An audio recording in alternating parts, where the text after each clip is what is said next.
আর মোবাইলের থেকে নিজের চরিত্রটারে বাঁচাও, কারণ চরিত্র একটা অমূল্য সম্পদ। দিন দিন কবি নজরুলের ইতিহাস পড়ো, কত গর্ব করো। তোর মতো সারা রাত আকাম করলে জীবনে কবি নজরুল হতে পারতো না। তুই যে সারা রাত মোবাইলে আকাম করো, নির্লজ্জ বেহায়ার মতো। এই ঘুমের মধ্যে মরণ হয়নি? এই যুবকেরা বল। আচ্ছা, আজরাইল যদি আইসা দেখে তোর কানের ভিতরে গানের তার লাগানো, তুই মুসলমানের সন্তান, আল্লাহর ভয় নিয়ে বল, তুই আজরাইল যদি দেখে রাতে তুই কানের মধ্যে তার লাগাইয়া ঘুমাইছ গান শুনতে শুনতে, আল্লাহর কাছে কালকে কি জবাব দিবি?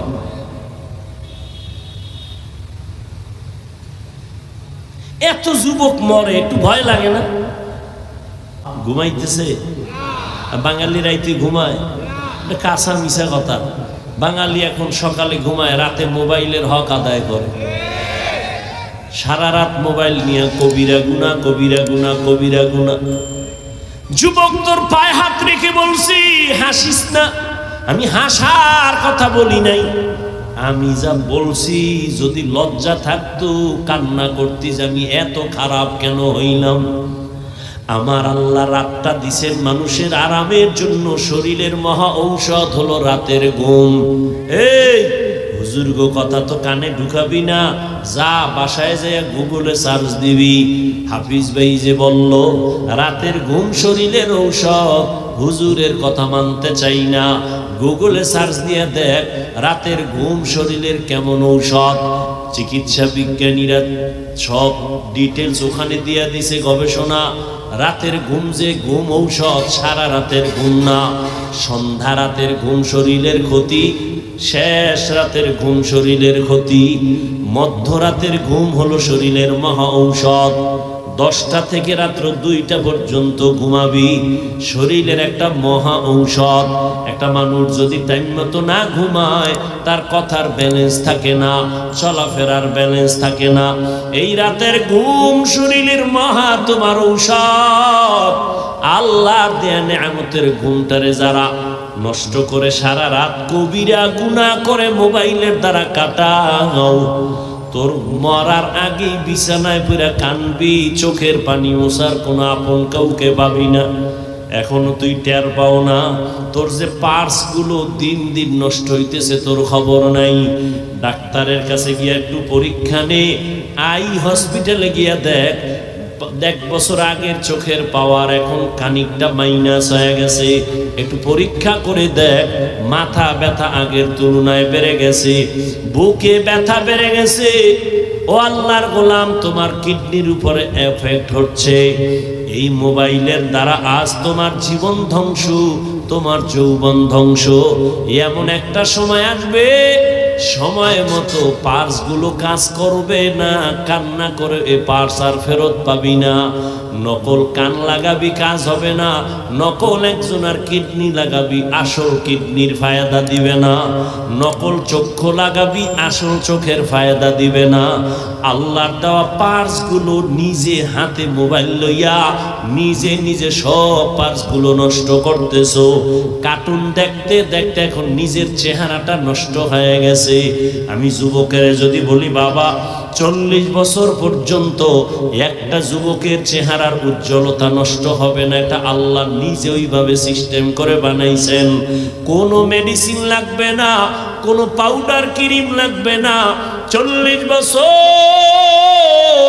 চেহারাটা উজ্জ্বল থাকবে, দেখলে মায়া লাগবে। কিন্তু আমি যুবকের বলি, পায়ে ধরে বলি, বেয়াদবি মাপ চাই, রাগ করিস না রে বাবা। বল, তোর 25 বছরের চেহারা কেন নষ্ট হয়ে গেল? তোর চেহারার দিকে তাকাইলে কেন মায়া লাগে না? তোর চেহারার মধ্যে কেন উজ্জ্বলতা নাই? মরার আগে জাহান্নাম কেমন, মরার আগে দেখবি বউ নামের জল্লাদ দিয়া। মরার আগে টের পাবি জাহান্নামটা কেমন ভয়ঙ্কর। ও যুবক, ভালো করে বুঝো, কয়দিন আর বাহাদুরি করবা? তোমার মতোই তো যুবক জীবনে মাদ্রাসায় পড়ে নাই, সত্য কথার সাক্ষী দিও, জবান বন্ধ রাখিও না। আজকে তোমাকে বয়ান করতেছি, তোমার মতো যুবক জীবনে মাদ্রাসায় পড়ে নাই, স্কুল কলেজে পড়িয়া বলো 5 বেলার নামাজ পড়ে, সত্য কথাটা স্বীকার করো আছে না নাই? আমি তোমার পায়ে হাত রেখে বিনয়ের সাথে বলি, তুমি একটু তোমার বিবেকটাকে প্রশ্ন করো, তুমি কেন নামাজ পড়তে পারো না? রাস্তায় গাড়ি চালায় কত যুবক, আজান হয়েছে গাড়ি বন্ধ করে মসজিদে গিয়া নামাজে দাঁড়ায় গেল। বলো বাবা, তুমি কেন নামাজ পড়তে পারো না? তোমার মতো যুবক তাকায় দেখো, নদীর মধ্যে মাছ ধরে নৌকায় বসে নামাজ পড়ে নেয়, ছাড়ে না। মনে মনে জিজ্ঞাসা করো, তুমি কেন পারো না? তোমার মতো যুবক ব্যবসা করে, চাকরি করে, 5 বেলার নামাজ পড়ে, তুমি কেন পারো না? জমিনের মধ্যে কৃষি কাজ করে, নামাজ ছাড়ে না, তুমি কেন পারো না রে বাবা? আল্লাহর কোরআনটা কি আসলে মিথ্যা মনে করছো? যদি বলো হ্যাঁ, তো একটা ভুল আমারে বাইর করে দেখায়, এখন আমি দাড়ি কেটে ফেলবো। আল্লাহর কসম, এখন যদি আল্লাহর কোরআনে একটা ভুল দেখাইতে পারো, আমি এখন প্যান্ট শার্ট টাই লাগায়া দাড়ি কাইটা রাস্তায় নাচ গানে নেমে যাব, কোরআন শরীফ গুলো জ্বালায় দিব, আল্লাহর বিরুদ্ধে কথা বলবো। তুই কেন 1500 বছর পর্যন্ত তোর থেকে হাজার হাজার কোটি গুণ পণ্ডিতেরাও অপচেষ্টা কম করে নাই? একটা কোরআনের ভুল বের করবে দূরের কথা, বহু বিধর্মীরা মাথা নত করে কালেমাওয়ালা মুসলমান হয়েছে।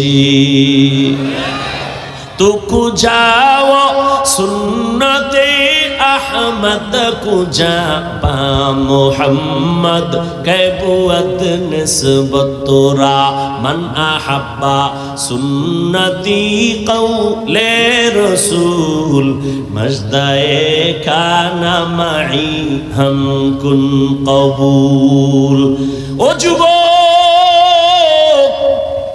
তোর কপাল যে কত সান কপাল, বুঝলি না রে যুবক?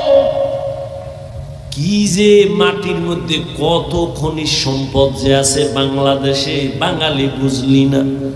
এই মাটির নিচে গ্যাসের খনি, এই মাটির নিচে স্বর্ণের খনি, এই মাটির নিচে তেলের খনি। ধন্য তোমার জীবন যদি কাজে লাগাইতা, চুরি না করতা। ও যুবক, তোমার ভেতরে কিন্তু এমন মেডিসিন আমার আল্লাহ দিয়া পাঠাইছেন, তুমি একটা যুবকের দ্বারাই সম্ভব আমার বাংলাদেশ না গোটা দুনিয়াটা কন্ট্রোলে নিয়ে আসা। তবে সেই ক্ষেত্রে তোমার মেধা সঠিক পথে চালাইতে হবে, সুন্দর আদর্শ দিয়া। কিন্তু কি লাভ হবে নিজের হাতে ছুরি লইয়া নিজের জীবনটারে নষ্ট করে ফেলতেছো, চরিত্রটাকে নষ্ট করে ফেলতেছো।